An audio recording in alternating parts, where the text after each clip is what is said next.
जी, राम राम सा। कैसे हो सभी? धरनी एजुकेशन में आप सभी का हार्दिक स्वागत, अभिनंदन। आशा करती हूँ कि आप सब अपनी जगह कुशल मंगल होंगे।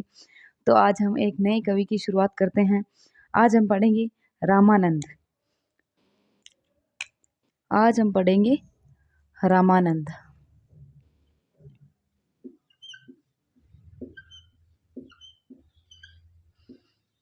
रामानंद, इनका जन्म ही देख लेते हैं। सबसे पहले इनका जीवन परिचय है वो जरूरी होता है। इनका जन्म हुआ 1368 काशी के अंदर। 1368 ईस्वी में काशी में इनका जन्म हुआ। इनके गुरु का नाम था राघवानंद। इनके गुरु थे राघवानंद। इनके गुरु का नाम था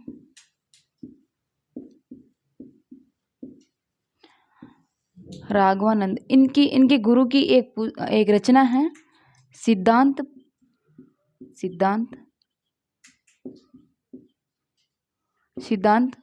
पंचमात्रा। इनके गुरु की ये रचना मैं आपको इसलिए बता रही हूँ क्योंकि ये एग्जाम में बहुत बार पूछ ली गई है। ये एक महत्वपूर्ण रचना है, इसीलिए मैं इनके गुरु की रचना भी आपको याद रखनी है। तो इनका जन्म हो गया 1368 ईस्वी काशी के अंदर, और इनके गुरु का नाम राघवानंद। और इनके गुरु की जो रचना है सिद्धांत पंचमात्रा, जो कि एक महत्वपूर्ण रचना है, बहुत सी बार एग्जाम में पूछ ली गई है। और जो राघवानंद जी है ना, रामानंद जी के शिष्य के बारे में बात कर लेते हैं अपन। इनके शिष्य, इनके 12 शिष्य माने गए हैं। इनके 12 शिष्य थे। इनके जो शिष्य थे ना, वो निर्गुण भक्तिधारा और सगुण भक्तिधारा दोनों के थे। मूर्ति पूजा वाले भी थे और मूर्ति पूजा के विरोधी भी थे, निर्गुण और सगुण। इनके दोनों प्रकार के शिष्य थे। अब देख लेते हैं इनके निर्गुण में कौन थे और सगुण में कौन है। तो निर्गुण में थे कबीर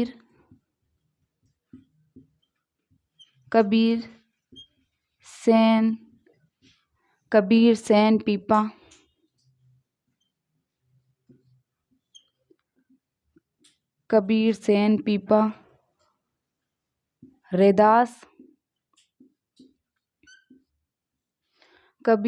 पीपा, रैदास और धन्ना एक था। तो ये इनके निर्गुण भक्ति धारा के थे, जो कि मूर्ति पूजा पे विश्वास नहीं करते थे। ये मूर्ति पूजा के विरोधी थे। कबीरदास जी भी इनके ही गुरु थे, है ना। तो ये मूर्ति पूजा के विरोधी थे, ये निर्गुण थे। और अब इनके सगुण देख लेते हैं। सगुण में थे एक तो सुरानंद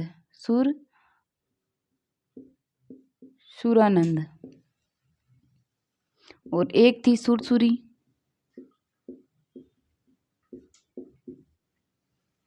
एक थी पद्मावती वो वाली नहीं थी, है ना। पद्मावती का नाम लेते आप वहां चले जाओगे झांसी की पद्मावत पर, वो नहीं थी, ये अलग थी पद्मावती, है ना। और इनके अलावा अनंता दास। तो ये थे इनके, लिख देती हूँ यहाँ पे वापस। ये इनके सगुण और ये इनके निर्गुण। कुल 12 शिष्य थे। 12 शिष्यों में कबीर, सेन, पीपा, रैदास, धन्ना, ये तो इनके निर्गुण थे।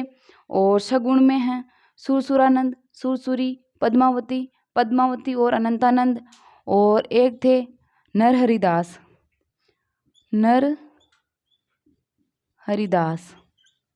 ये तुलसीदास जी के गुरु थे। अपन ने पढ़ा था पहले, तुलसीदास जी के गुरु थे। और एक थे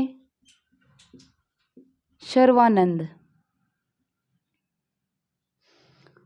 तो ये हो गए इनके सगुण भक्ति धारा के सुरसुरानंद, सुरसुरी, पद्मावत और अनंतदास और नरहरिदास और सर्वानंद, ये उनके सगुण थे और ये इनके निर्गुण थे।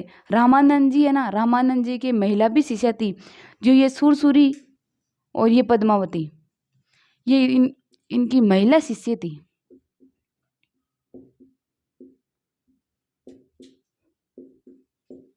महिला शिष्य। तो ये हो गई इनके बारे में जहाँ महत्वपूर्ण जानकारी। और आगे पढ़ेंगे, इससे पहले अगर आप स्क्रीनशॉट लेना चाहो तो ले सकते हो। अपन आगे देखते हैं इनके बारे में। एक बार रिपीट करवा देती हूँ मैं आपको। इनका जन्म 1368 ईस्वी काशी के अंदर हुआ था। इनके गुरु का नाम राघवानंद, और इनके गुरु की जो रचना ही सिद्धांत पंचमात्रा, जो कि अभी तक एग्जाम में बहुत बार पूछ ली गई है। और गुरु इनके रामानंद के शिष्य निर्गुण और सगुण दोनों थे। और इनके निर्गुण जो शिष्य थे वो कबीर, सेन, पीपा, रैदास और धन्ना। और इनके सगुण शिष्य थे सुरसुरानंद, सुरसुरी, पद्मावत, अनंतदास और नरहरिदास, ये दोनों इनकी महिला शिष्य थी। और एक थे सर्वानंद। अब आगे देखते हैं इनके बारे में। जो रामानंद जी है ना, इन्होंने एक संप्रदाय चलाया था, रामावत या रामानंद संप्रदाय की स्थापना की इन्होंने काशी के अंदर।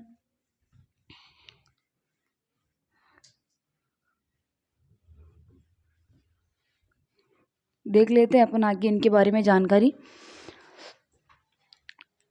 इन्होंने भक्ति का मार्ग, सबसे पहले तो ये बात जाननी जरूरी है, भक्ति का मार्ग सभी जातियों के लिए खोल दिया। इनके लिए कहा जाता है कि रामानंद ने सभी जातियों के लिए भक्ति का मार्ग खोल दिया। इनके बारे में एक पंक्ति भी है, वो मैं आपको आगे बताऊंगी। खोल दिया। और इनका संप्रदाय था, इन्होंने संप्रदाय चलाया अपना रामानंद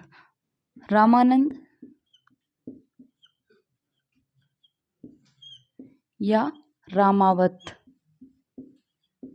संप्रदाय की स्थापना की।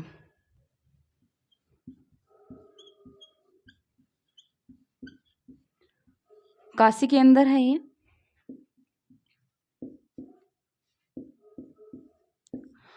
काशी के अंदर इन्होंने रामानंद या रामावत संप्रदाय की स्थापना की थी। और इन्होंने ना बौद्ध धर्म में जो भिक्षुक दल होता है ना, जो भिक्षा मांगते हैं, बौद्ध धर्म में जो भिक्षुक दल होता है,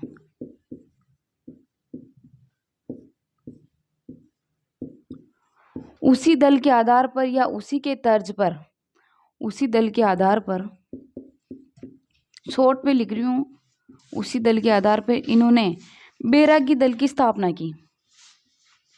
इन्होंने खुद का भी चलाया बैरागी दल। और बैरागी दल का जो स्थान है वो चित्रकूट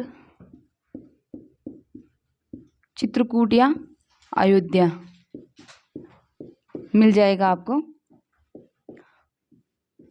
इन्होंने बौद्ध धर्म के भिक्षुक दल के आधार पर जो आते हैं ना, वो बोलते हैं भिक्षाम देई, उसी तर्ज के आधार पर इन्होंने अपने संप्रदाय में भी एक बैरागी दल की स्थापना की, जिसका स्थान है चित्रकूट या अयोध्या।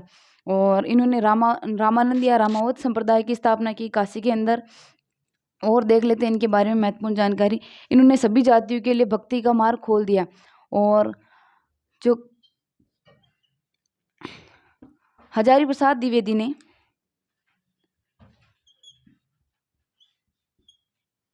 हजारी प्रसाद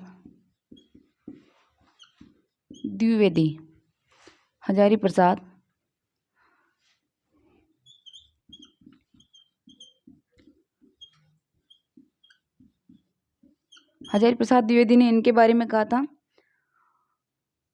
हजारी प्रसाद द्विवेदी ने इनके बारे में, उससे पहले एक और देख लेते हैं, नाभादास की जो रचना थी भक्तमाल। ये कथन में एक साथ ही लिखवा देती हूँ आपको, नाभादास की भक्तमाल में, ये नाभादास कवि है और इनकी रचना है भक्तमाल। नाभादास की भक्तमाल में इनको दशदा भक्ति का दसदा भक्ति का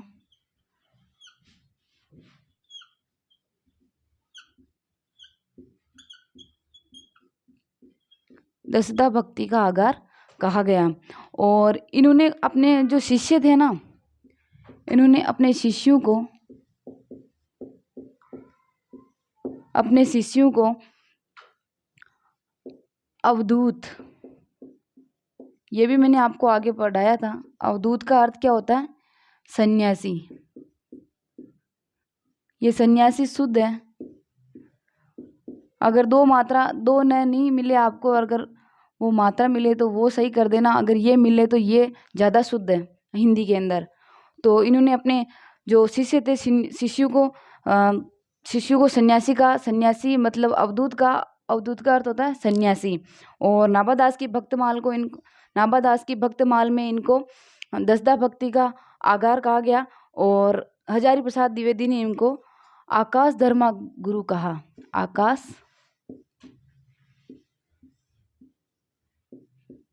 धर्मा गुरु। तो ये और हो गई इनके बारे में महत्वपूर्ण जानकारी। ये अपने कथन, इनके बारे में किसने क्या कथन कहा, इनकी रचनाओं का संकलन किसने किया, इन्होंने किस चीज़ की स्थापना की, ये चीज़ अपने इसमें हिंदी में ज़्यादा पूछी जाती है। तो आप स्क्रीनशॉट लेना चाहो तो ले सकते हो, बाकी मैं आगे इनको मिटाकर और आगे बताती हूँ इनके बारे में महत्वपूर्ण जानकारी। अब देखते हैं इनके बारे में एक कथन भी, कबीरदास जी थे इनके शिष्य, उन्होंने एक कथन कहा था, वो भी मैं आपको बता देती हूँ क्योंकि वो बहुत बार एग्जाम में पूछा गया है।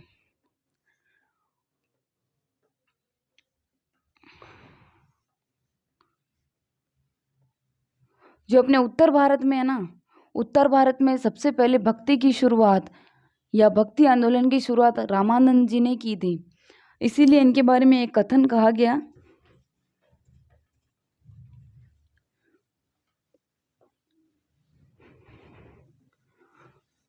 कथन कहा गया। कबीर ने कहा, कबीर की पंक्ति है ये इसमें भी पूछ लेते हैं और पंक्ति देकर ये भी पूछ लेते हैं ये पंक्ति किसकी है, और ऐसे भी पूछ लेते हैं कि भाई ये कभी नहीं ये पंक्ति किसके बारे में कही। तो इनकी पंक्ति थी, भक्ति द्राविड़।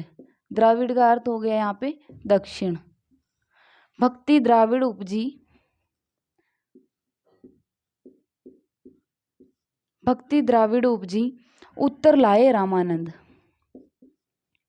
उत्तर लाए रामानंद। भक्ति द्राविड़ उपजी, उत्तर लाए रामानंद। प्रगट किया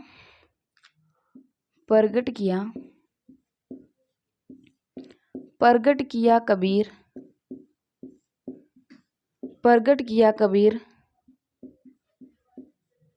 सात दीप नौ खंड। ये पंक्ति है कबीरदास जी की, जिन्होंने रामानंद जी के बारे में कही थी।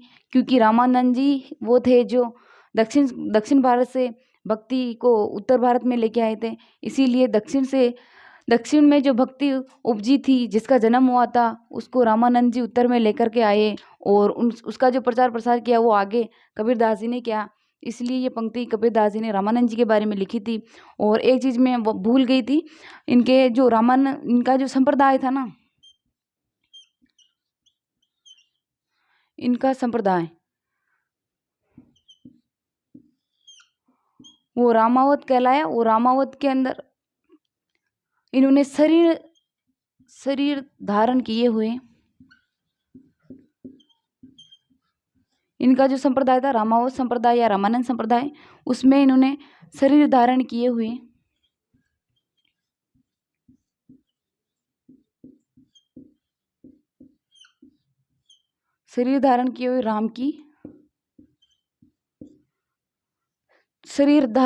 राम की भक्ति की है ना। और जो अपने हनुमान जी की आरती है ना, जय हनुमान लला की, हनुमान जी की आरती इन्होंने ही लिखी थी।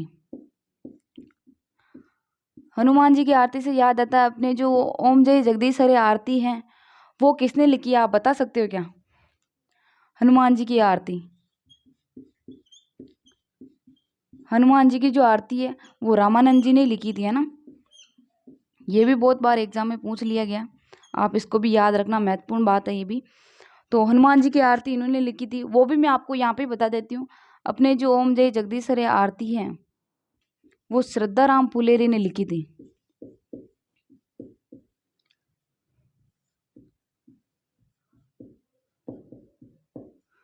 श्रद्धा राम,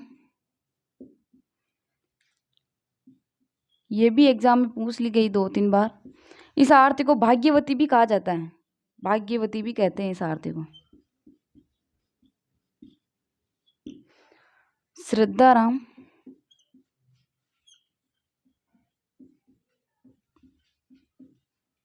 फुलेरी ने की।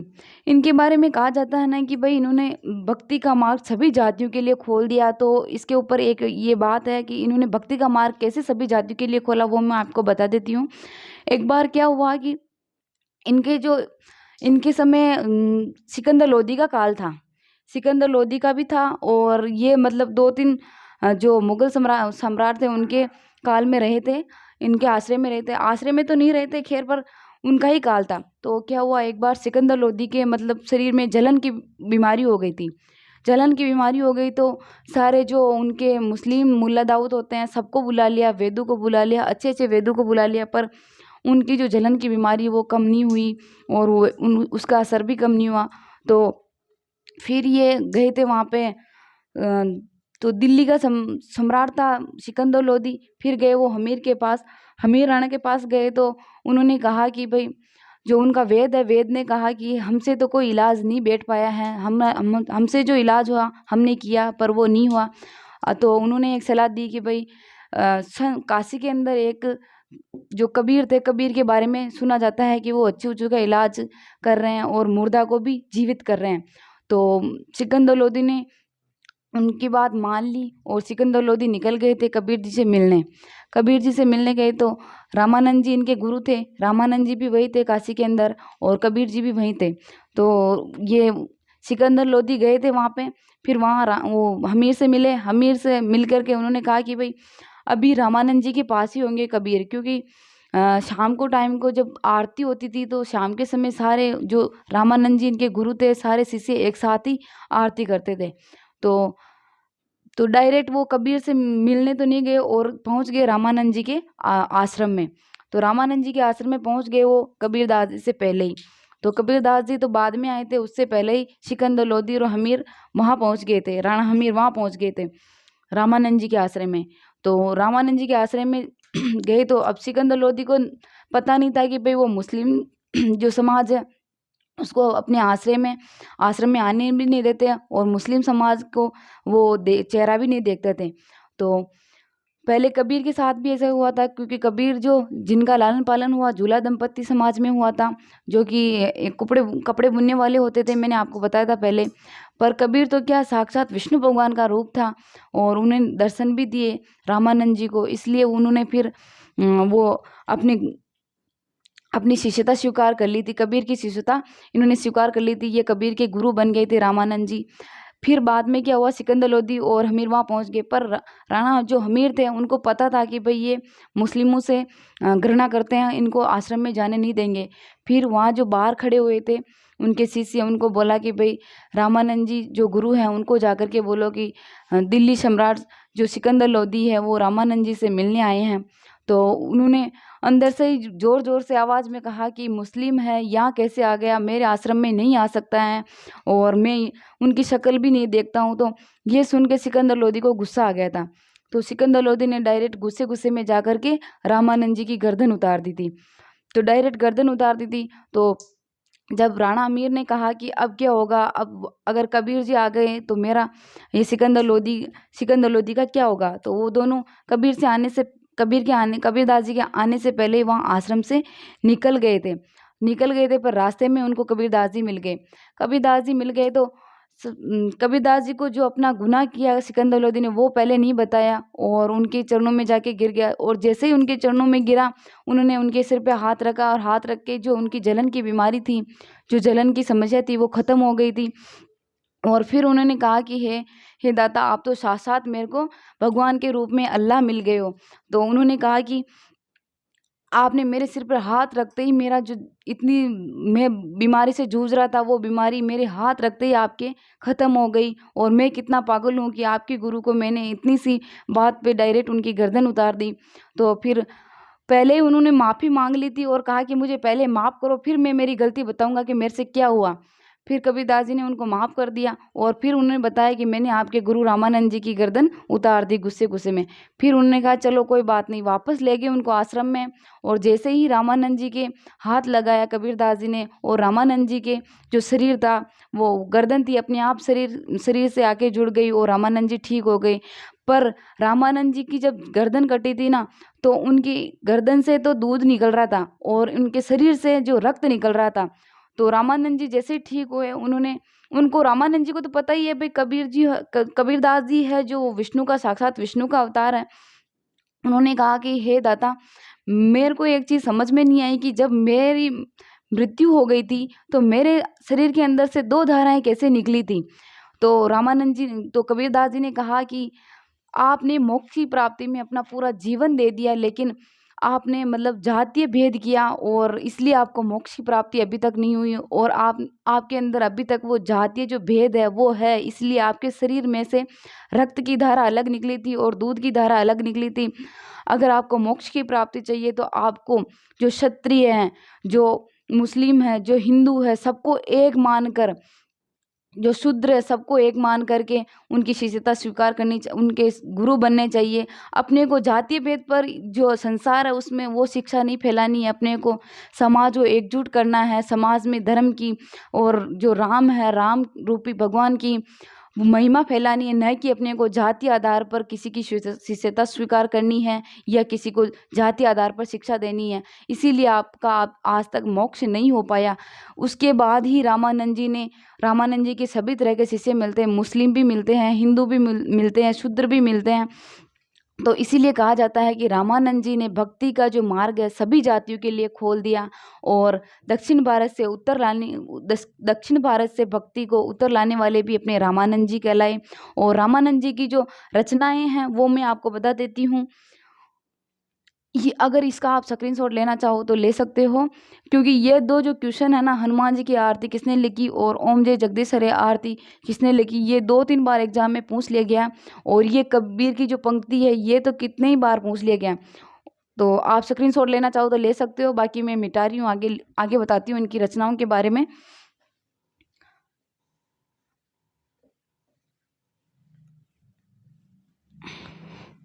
इनकी 3 रचनाएँ हैं। इनकी ऐसे तो बहुत सारी रचनाएँ हैं, जो प्रामाणिक रचना है जो अभी तक एग्ज़ाम में पूछी गई, अपने को वही याद रखनी है, क्योंकि जो ये हिंदी साहित्य है ना, इसमें एक कवि की 40-40, 50-50 रचनाएँ अपने को सारी याद नहीं करनी है। अपने को वही याद करनी है जो सबसे इम्पोर्टेंट है, जो अभी तक एक बार भी एग्ज़ाम में पूछ ली गई है या फिर पूछने की संभावना है। वो रचना ही अपन याद करेंगे। सारी रचना अगर आप याद करोगे तो आपसे एक कवि की रचना भी कंप्लीट नहीं होगी। तो इनकी रचना देखते हैं अपन। जो रामानंद जी है, इनकी रचना देखते हैं ना। इनकी 3 रचना है। श्री रामार्चन पद्धति, श्री रामार्चन पद्धति। इनकी पहली रचना है श्री रामार्चन पद्धति और इनकी दूसरी रचना है श्री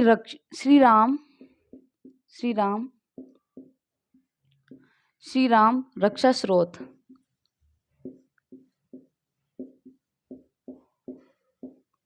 श्री राम रक्षा स्रोत। और इनकी तीसरी रचना है वैष्णवम ताज भास्कर। वैष्णवम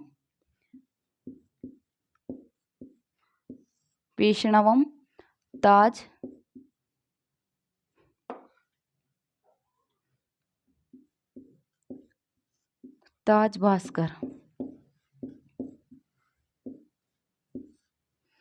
तो ये हो गई इनकी 3 रचना, जो कि बहुत ही महत्वपूर्ण रचना है। और ये इनकी प्रामाणिक जो रचना है, इनकी ऐसे तो बहुत सारी रचना है, लेकिन ये तीनों जो है ना प्रामाणिक रचना है इनकी, प्रामाणिक। इसलिए जो प्रामाणिक रचना होती है वही एग्जाम में पूछी जाती है।